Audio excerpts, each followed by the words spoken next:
All right, hello and welcome back. It's your boy Hank Hackerson at Hank Hacks Hackers, your favorite network and system attacker. And in today's video, we are going to go through a challenge called ItsyBitsy.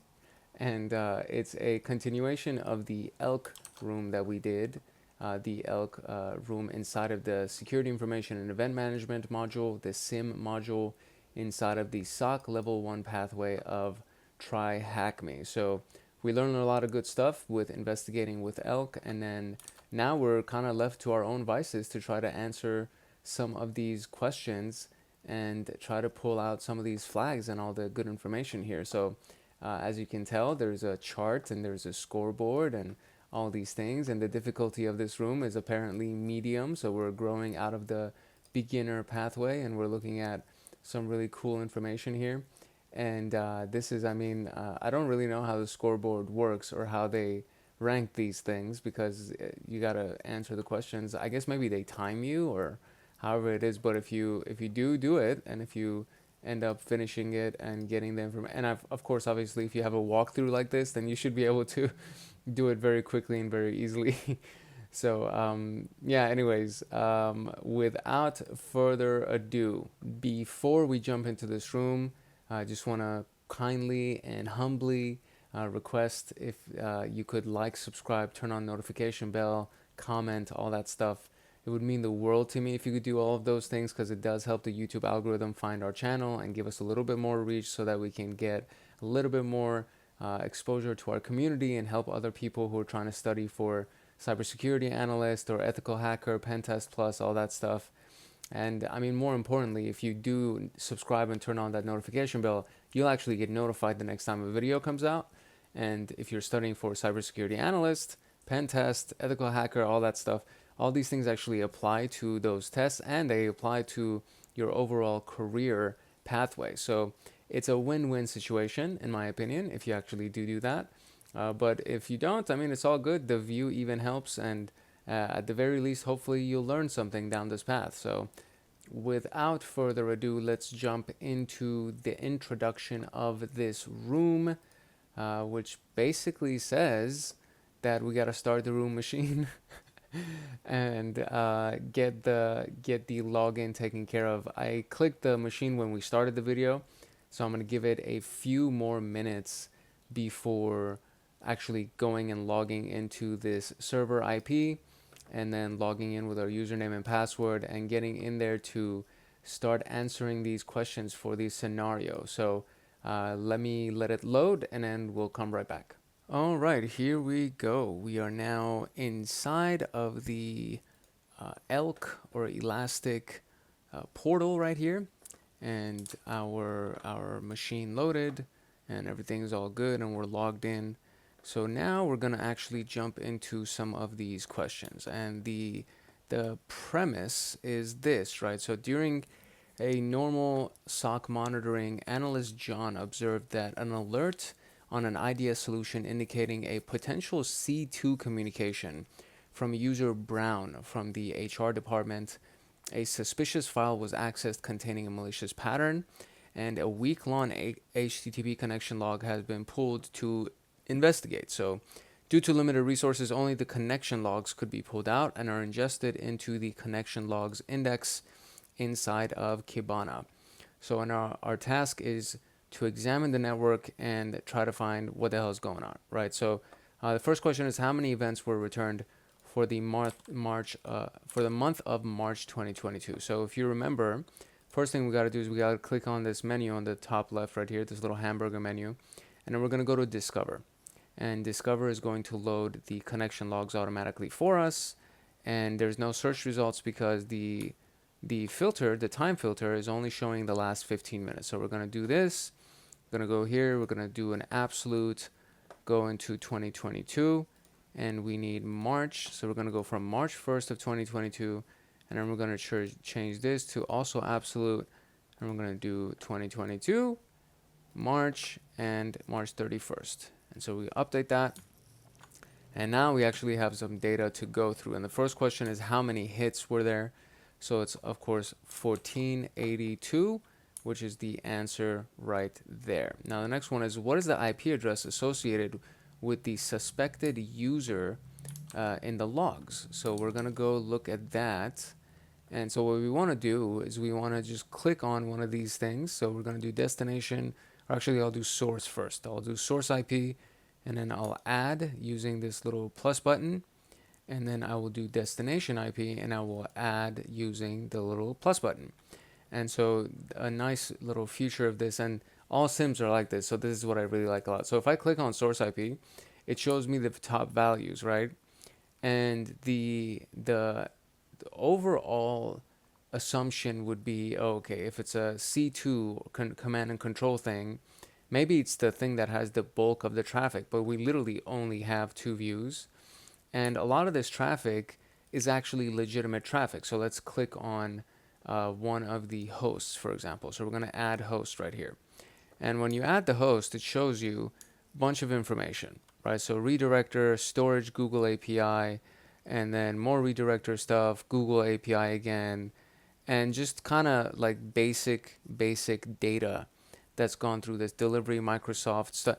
So all of these things are coming from the same IP address, the same source IP address. So if it's going to storage Google API, or if it's going to Microsoft, or if it's going to Adobe, you can't really assume that that's the malicious IP.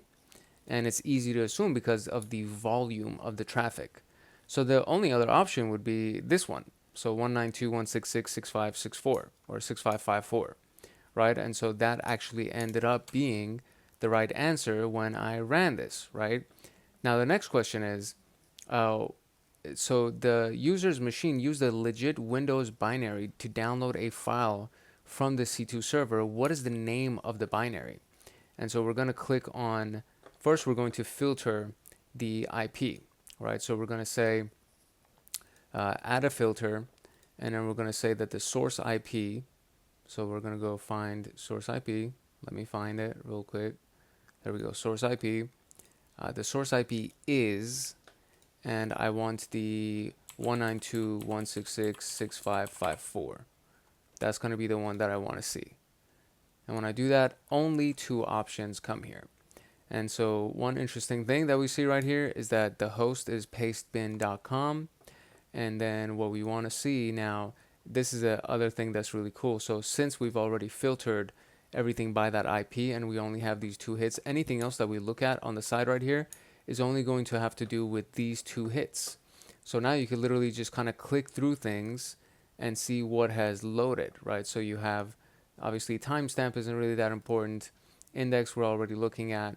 The method is probably going to be, a get method as well as a head method, meaning we want to see the header. And what else do we got over here? We got the request body length, we got MIME types, body length again, source port, status code, message, timestamp, UID, ooh, interesting, URI, oh, very interesting, look at that, that might be useful.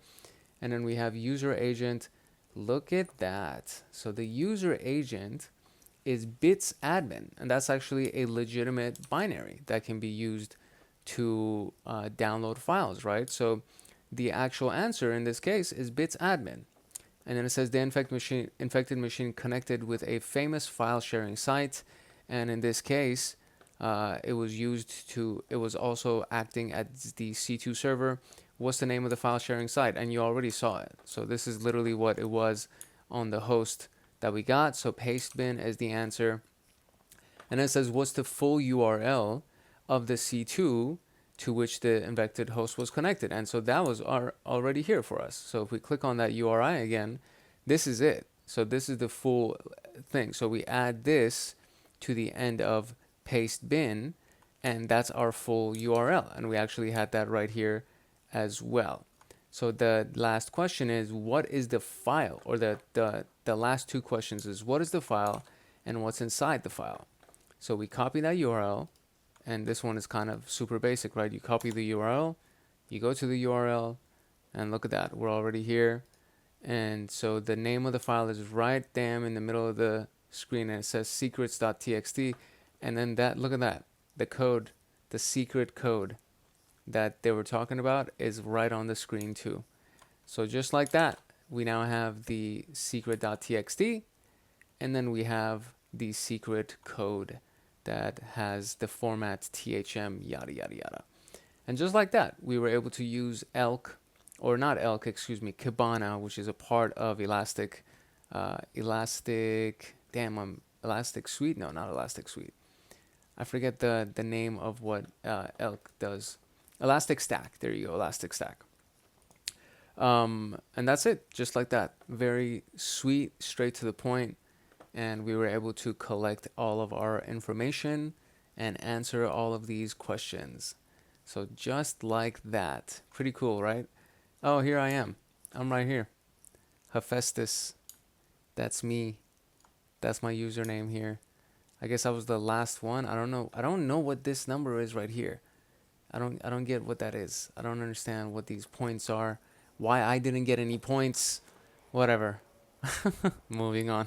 This was a pretty short and sweet video. So if you got any information from it, if you were able to learn a little bit extra, or if you were struggling to find some of the answers to these questions, if you got any value from it, or if you've ever gotten any value from my channel, I humbly request that you could like, subscribe, turn on notification bell, drop a comment, all that good stuff. All of those activities allow the YouTube algorithm to find us and to give us a little bit more reach so that we can grow the community. And then the more important piece of that is that if you actually subscribe and turn on notification bell, you'll get notified the next time a video comes out, which means if you're studying for the CYSA Plus, Cybersecurity Analyst, Pentest Plus, Ethical Hacker, any of these things, all of these videos are actually going to apply to your studies and your career path. So you'll be getting real value, and hopefully I'll actually be able to kind of help you out in some way in your path. So that would be my request, and it would end up being a win-win situation in my opinion. This is your boy Hank Hackerson at Hank Hacks Hackers, your favorite network and system attacker, and we just finished the ItsyBitsy challenge using Kibana with ElasticStack. If no one else loves you, Hank loves you, and peace, love, and chicken grease. I will see you in the next video. Later.